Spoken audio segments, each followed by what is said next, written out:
Okay, good morning everyone. My name is Angela Caponnetto. I come from Italy and I'm a biologist and I work at the Department of Biomedical and Biotechnological Sciences at the University of Catania, sited in Italy.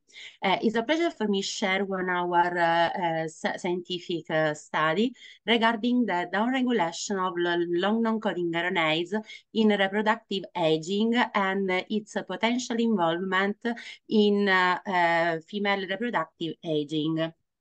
So, well, sorry, but I can, okay. So, as we know, only the 2% of human genome is composed of protein coding genes, while the remaining part in the past was considered the dark side of human genome without any function. However, to date, we know that most of human transcriptome is composed of transcripts known as non-coding RNAs, but they do not encode protein, but play very important regulatory functions. These RNA molecules can be classified based on their size and their functions. And in particular, based on their size, we can classify them in small non-coding RNAs shorter than 200 nucleotides. And among these, we can mention microRNAs that are the most studied non-coding RNAs, and the long non-coding RNAs that are longer than 200 nucleotides.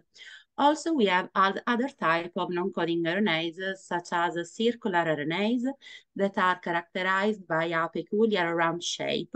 We have also functional RNAs, such as ribosomal RNAs, transfer RNAs, and so on.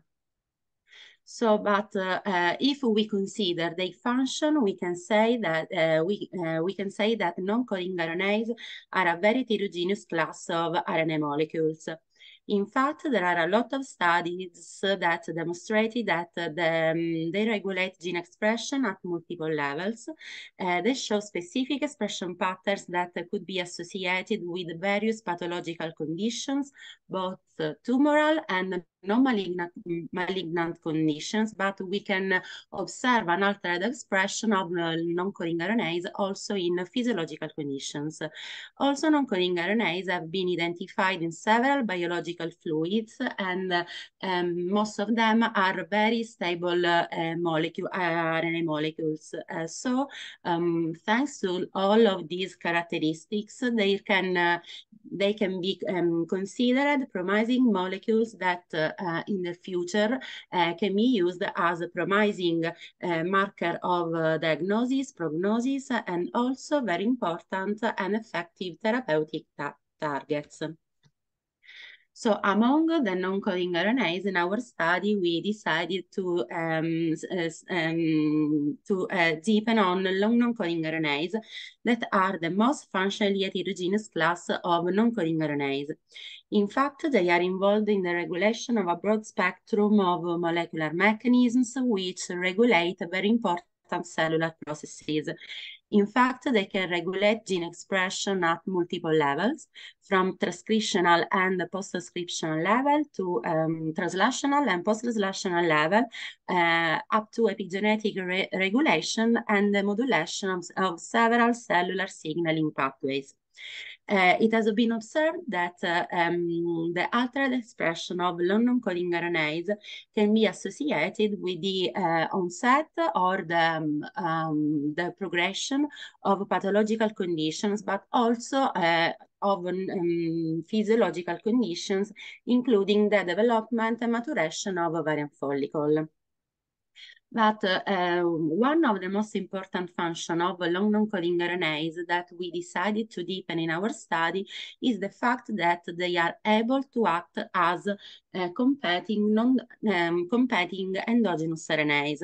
But what does it mean? It means that they are able to interact on a binding site of microRNAs that can be shared with other targets of microRNAs, for example, RNA messengers. And doing this, they can compete with these other RNA molecules with the binding of microRNAs. So these create a very complex and dynamic regulatory networks that involve different RNA molecules. In fact, in a competing endogenous RNA networks, we can see interactions between long non-coding RNAs and microRNAs, but also interaction between microRNAs and mRNAs, and finally interaction between long non-coding RNAs and mRNAs. So this very complex crosstalk is widespread in a very context, and it has been observed in both in pathological and physiological conditions. We have already mentioned microRNAs that are the most studied non-coding RNAs, but how they can act. They negatively regulate gene expression at post-transcriptional level by interacting with their targets, RNA transcripts, and doing this, they can determine the degradation of the transcripts or the block of the protein synthesis.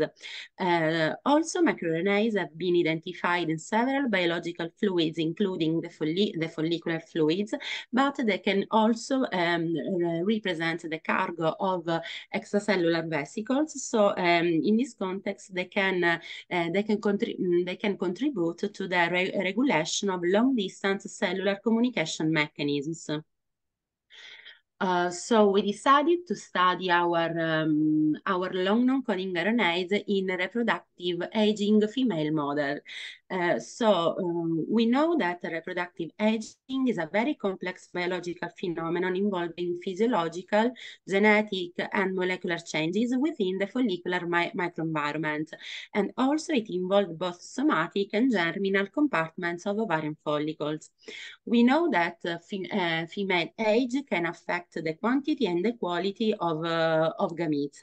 In fact, an higher female age is associated with a decrease of fertilization rates and an increase of risk of birth defects, genetic disorders, and miscarriages. So reproductive aging is characterized by several altered biological pathways and that affect the follicle growth and oocyte maturation. And this can explain why aged women are unable to produce available embryo. So the altered expression of these pathways is determined by the modification of the proteome, and but also by the alteration of mechanisms of gene regulation expression that we have already said are most governed by non-coding RNAs. And finally, there are a lot of studies that have already demonstrated that reproductive aging can be influenced not only by the unaltered expression profile of transcripts and proteins, but also unaltered expression of non-coding RNAs. So in our study, we analyzed the expression profile of 68 long non-coding RNAs in human cumulus cells from aged and young women by high-throughput analysis using nanostring technology. Then we investigated the interactors of long non-coding RNAs that we found differentially expressed in our model. In order to do this, we performed a computation analysis in order to predict microRNAs that bind long non-coding RNAs and also the validated target genes of microRNAs. Finally, we investigated the signaling pathways in which these targets are involved, and these allowed us to create competing endogenous RNA networks we hypothesized that can be potentially involved in reproductive aging. So, after the selection of 68 long non-coding RNAs based on specific criteria, we found 28 differentially expressed long non-coding RNAs that were downregulated in aged women with respect to young women. So in order to understand the possible involvement of these long non-coding RNAs in cellular processes that could be critical in reproductive aging, we performed an in silico analysis by using different database and online tools. So first, we identified microRNAs that are targets of our differentially expressed long non-coding RNAs. Then we selected the validated target genes of microRNAs, and using the Kaleidoscope database, we found that several of these micro-mRNA targets are expressed in human cumulus cells, are involved in the regulation of follicle development, and their expression is regulated by hormone treatments. Finally, we investigated the signaling pathways in which these mRNA targets are involved, and we found that there were a lot of signaling pathways, but we selected only 3 of them that we considered how can I say, the most important in the reproductive aging. So we selected PI3K-AKT signaling pathway, P53 signaling pathway, and FOX0 signaling pathway. So in this slide, we can see that we create this signaling pathway based on our long non-coding RNAs down expressed in human cumulus cells, their microRNA targets, and finally the target genes that are involved in these signaling pathways. But why we selected only these 3 signaling pathways, since they have already been well characterized in follicular development and maturation of oocytes. They in fact act at different moments of folliculogenesis. They also control cell growth and proliferation, oxidative stress, cell senescence, and apoptosis. And the alteration of their regulation have already been identified in reproductive aging. So if we observe this diagram, we can see that these 3 signaling pathways selected share 2 long non-coding RNAs, H19 and link 01001. It's very interesting that these long non-coding RNA, even if bind different microRNAs, they can share final same target genes that are P10 and SIRT1. So H19 is a ugly conserved imprinted gene cluster involved in embryonic development and growth control. It is also expressed during embryogenesis and is silenced in most adult tissues. Also, there are a lot of studies that demonstrated that its downregulation in human cumulus cells is associated with a decrease of the ovarian reserve. While link 01001 is a poorly understood gene, so we don't have a lot of information about these non-coding RNAs.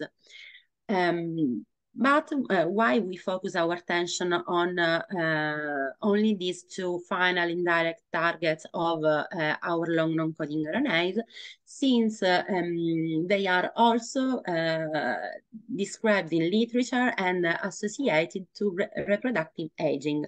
In fact, P10 is a known tumor suppressor gene that is involved in the regulation of the cell cycle, is known to be involved in different phases of follicle maturation, and the deletion in oocyte increases the activation of primordial follicle and could be associated with an increase of the clearance of the follicles. So in this way, this determines the depletion of the primordial follicle pool. While SIRT1 is known to regulate proliferation and apoptosis in granulosa cells, and its downregulation reduce ovarian reserve. Also, loss of SIRT1 is associated with premature aging. So in our model, we hypothesize that the downregulation of long non-coding RNAs that we found in our model can determine a more availability of microRNAs to act on their target genes, and doing this, these microRNAs can determine the downregulation of these transcripts and so of the proteins.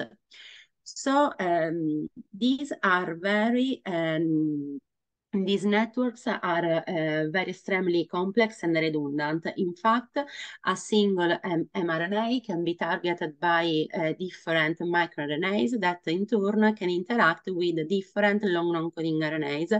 And on the contrary, a single long non-coding RNAs could interact as a sponge for different microRNAs that regulate different mRNAs.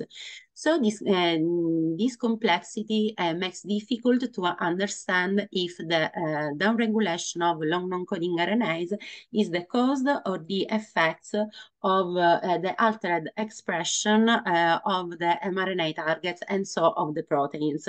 In fact, further analysis will be needed in order to better understand the complex mechanisms of regulation of gene expression involved in reproductive aging. In our model, we suggest that the downregulation of long non-coding RNAs in human cumulus cells in aged women could determine a measured abundance of microRNAs that a measured abundance of microRNAs that can bind to their mRNAs. So we have a downregulation of the final protein products. On the contrary, in young women, we have an opposite effect. So the upregulation of long non-coding RNAs can bind the microRNA, can determine a minor availability of microRNAs, so that the transcription, so we have higher level of expression of the final targets, and so the upregulation of the proteins.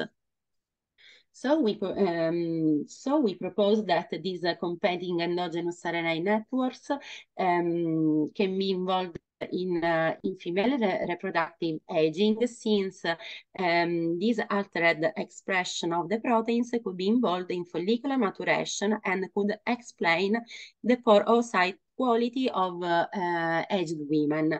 So this represents only a starting point for a better understanding of reproductive aging, for the study of future application in infertility treatment, and for improving reproductive outcomes in women of advanced reproductive aging. So I thank all of you for your attention, the commission that gave me the opportunity to be here, the research group I belong to,